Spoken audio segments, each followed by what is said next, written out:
नमस्कार दोस्तों, आपका स्वागत है अपने YouTube चैनल PFP में। निफ्टी का सेंटीमेंट पॉजिटिव रहता हुआ नजर आता है। 0.28% की तेज़ी, निफ्टी बैंक 0.26% ऊपर। हालांकि इंट्राडे बेसिस पे बहुत ही ज़्यादा वॉलेटिलिटी देखने को मिली, जो कि हम चार्ट पर देखेंगे। निफ्टी मिड कैप 0.86% नीचे है। स्मॉल कैप में भी आपको गिरावट देखने को मिली। बहुत से सेक्टर्स हैं जो कि आपको नीचे आते हुए नजर आते हैं। तो बेसिकली फिलहाल मार्केट नीचे ही जा रही है, मार्केट में वीकनेस ही है। बस निफ्टी के कुछ पर्टिकुलर स्टॉक्स को बहुत ही अच्छी तरीके से मैनेज किया जा रहा है, जिससे निफ्टी नीचे नहीं आ रहा है। बाकी बहुत से स्टॉक में गिरावट नजर आती है और एडी रेशियो से भी हमें यही पता चलता है।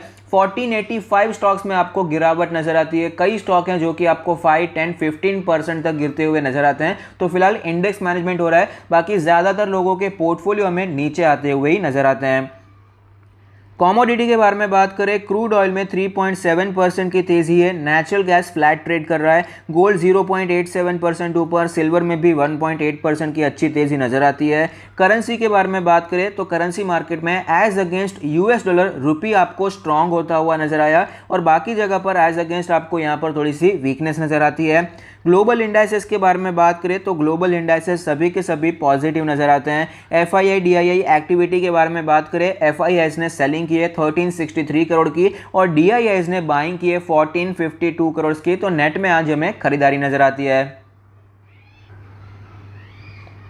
निफ्टी के चार्ट पर हमें क्लियरली नजर आता है, शुरुआत हमें बहुत ही अच्छी देखने को मिली। शुरुआत गैप अप ओपन से हुआ था, लेकिन उसके बाद कंटिन्यूअसली सेल ऑफ देखने को मिला। इंट्राडे बेसिस पे ऑलमोस्ट 200 पॉइंट का फॉल देखने को मिला। फिर रिकवरी भी देखने को मिली, ऑलमोस्ट 100 पॉइंट की तेजी आ गई थी। आप देख पाएंगे ये जो लेवल आपको नजर आता है, जब भी कोई बड़ा गैप डाउन ओपन होता है, जैसे कि फ्राइडे के दिन को हुआ था, तो उसका जो अपर लेवल होता है वो as a short term resistance नजर आता है। जब भी मार्केट वहां पर जाएगा तो गिरावट के चांसेस रहते हैं। कुछ ऐसा ही हुआ, गैप अप ओपन हुआ लेकिन वहीं से मार्केट में आपको गिरावट देखने को मिली। तो शॉर्ट टर्म के लिए अभी तक ये जो 16,550 16,600 का लेवल है, शॉर्ट टर्म रेजिस्टेंस की तरह दिखाई पड़ सकता है। जब तक ये लेवल नहीं टूट जाता आपको अपसाइड दिखाई नहीं पड़ेगा। और सपोर्ट के बारे में बात करें, 16,400 का लेवल स्ट्रॉन्ग सपोर्ट की तरह नजर आ सकता है। इंट्राडे बेसिस पे आज ही उसी लेवल के आसपास सपोर्ट लिया और वापस हमें तेजी भी कंटिन्यू रहती हुई नजर आई। डेली कैंडल के बारे में बात करें तो आप देख पाएंगे गिरावट देखने को मिली है। नीचे के लेवल से एक अच्छी खासी रिकवरी दिखाई पड़ती है।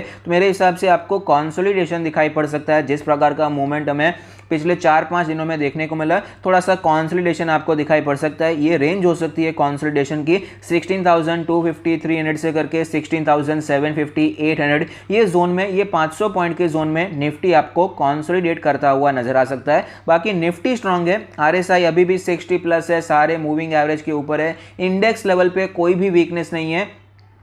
निफ्टी 50 जो कि लार्ज कैप इंडेक्स है, वहां पर कोई वीकनेस नहीं है। बाकी मिड कैप और स्मॉल कैप इंडेक्स लेवल पर भी आपको वीकनेस अभी बढ़ती हुई नजर आती है। तो ऑफकोर्स आपकी जितनी भी पोजीशंस है, स्टॉप लॉस आपको स्ट्रिक्ट रखना बहुत ही ज़्यादा ज़रूरी हो जाएगा।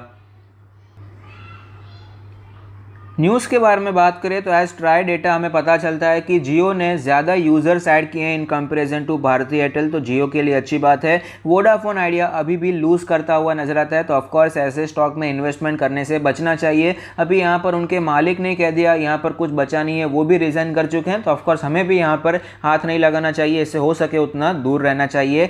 HDFC बैंक का प्लान है कि वो 3 लाख क्रेडिट कार्ड इशू करने वाले हैं पर मंथ। तो फिलहाल इतना ज़्यादा टाइम ले लिया था। RBI का जो पार्शियल बैंड है वो भी अभी पार्शियल हटा है, तो अच्छी बात है। यहाँ पर तैयारी करनी पड़ेगी, नया मार्केट शेयर गेन करना पड़ेगा। तो 3 लाख क्रेडिट कार्ड की यहाँ पर प्लानिंग चल रही है।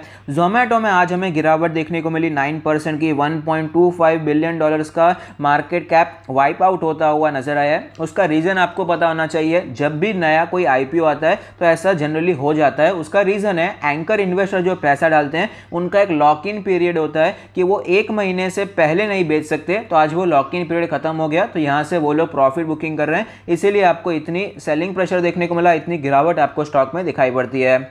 Taj hotels owner IHCL to raise 3,000 crore via rights issue to meet financial needs. तो अच्छी बात है। फिलहाल ये जितनी भी कंपनीज प्रॉब्लम में, ये जो बड़ी बड़ी होटल कंपनीज प्रॉब्लम में, वो फाइनेंशियल नीड्स अपनी पूरी कर पाएंगे, पैसे रेज कर लेंगे और एट लास्ट जब ये सिचुएशन अगर इसमें टाइम भी लग जाता है, 2-3 साल भी लग जाएंगे सपोज फुल्ली फ्लेज सब कुछ पहले जैसा नॉर्मल होने में, तो भी इनका मार्केट शेयर आगे बढ़ जाएगा। क्योंकि जो छोटे प्लेयर्स है वो सर्वाइव नहीं कर पाएंगे। ये जो 1-2 साल का 2-3 साल का ट्रबल होगा उसे सर्वाइव नहीं कर पाएंगे। पाएंगे, बड़ी कंपनी सर्वाइव कर पाएंगी, तो उसका मार्केट शेयर आपको बढ़ता हुआ नजर आएगा।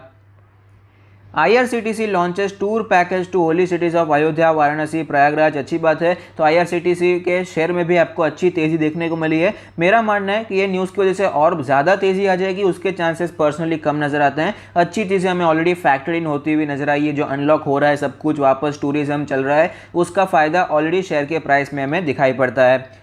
इनकम टैक्स पोर्टल आपको पता ही होगा, इन्फोसिस जो मैनेज करता है, वहाँ पर कुछ प्रॉब्लम्स देखने को मिली थी, वापस ये लाइव हो चुका है। फिलहाल आज मुझे फिर से पता चल गया कि आईटी स्टॉक्स बहुत ही ज़्यादा बुलिश है। इतनी बड़ी न्यूज़ आई थी इन्फोसिस में, फिर भी आपको कोई ज़्यादा नेगेटिव सेंटीमेंट नज़र ही नहीं आया, और बाकी स्टॉक के लिए अच्छी बात हो गई। TCS, HCL टेक, इन सब में आपको तेज़ी नज़र आती है। तो फिलहाल आईटी स्टॉक्स ही हैं जो कि इंडेक्स को मैनेज करते हुए नजर आते हैं, जहाँ पर अच्छी तेज़ी चल रही है, जिसके कारण आपको निफ्टी 50 भी स्ट्रांग रहता हुआ नजर आता है। तो अच्छी बात है, ये न्यूज़ है जो कि आपको पता होना चाहिए। आईटी सेक्टर में फिलहाल काफ़ी अच्छी तेज़ी बनी हुई है, तो वहाँ पर पोजीशंस को आपको कंटिन्यू करना चाहिए, बाय ऑन डिप्स की रणनीति अपनानी चाहिए, लेकिन ऑफकोर्स वैल्यूएशन का हमेशा ध्यान रखना चाहिए। तो अगर आपको ये वीडियो अच्छा लगता है तो प्लीज़ कोई फीडबैक दीजिए। Thank you, stay happy, happy investing.